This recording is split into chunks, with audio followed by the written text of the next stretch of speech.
My full name is Caroline Thompson Benson, and my family moved here from the to the Eastern Shore in 1947 after I was born permanently.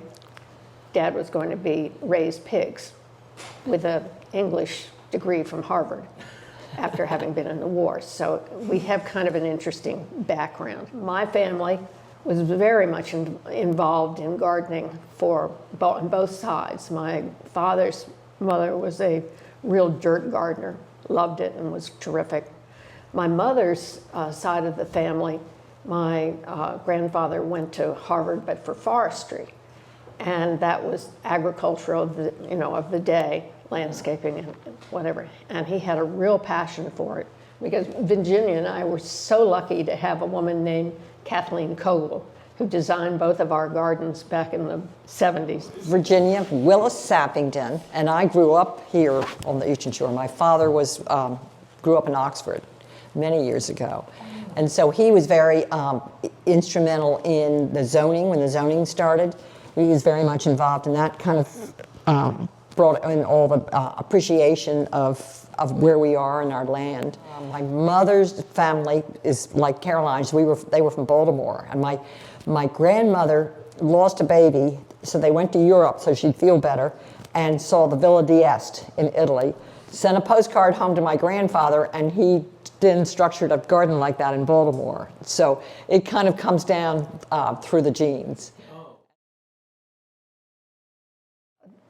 Billboards came about the same way as the pilgrimage and the women doing restorations, that they realized, which I think we all do, any of us that live on the Eastern Shore, how privileged we are, especially in Talbot County, to have very strong people, and in this case women, for the most part, who went to bat to let's get rid of these ugly billboards. And they did it. They got over 2,000 taken off the roads.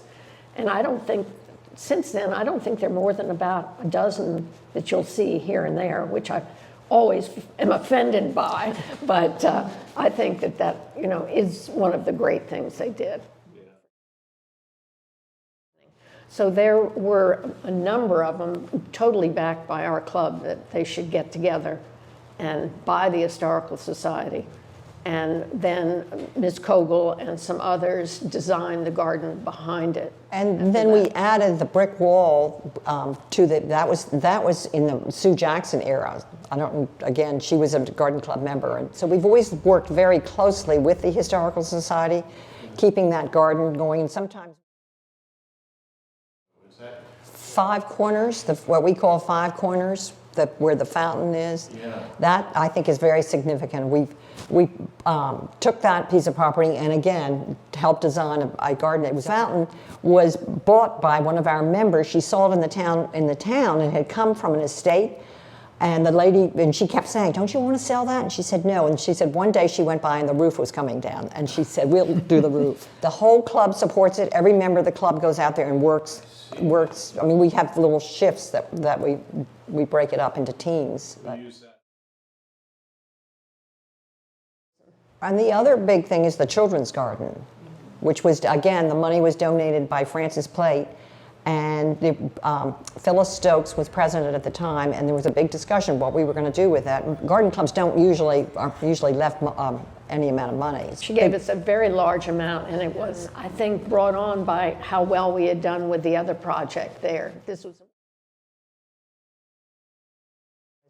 And we're very excited because we're working with the town on the spur. We just got approval yesterday from the club to put a really nice entranceway from Aurora Street, and it goes about, I guess it goes about a mile eventually, all the way over to Washington Street. Because we're celebrating for the Garden Club of America the 200th anniversary birthday of Frederick Law Olmsted. And we want to plant some trees in his honor at our next April program meeting out by the children's garden and by the gazebo.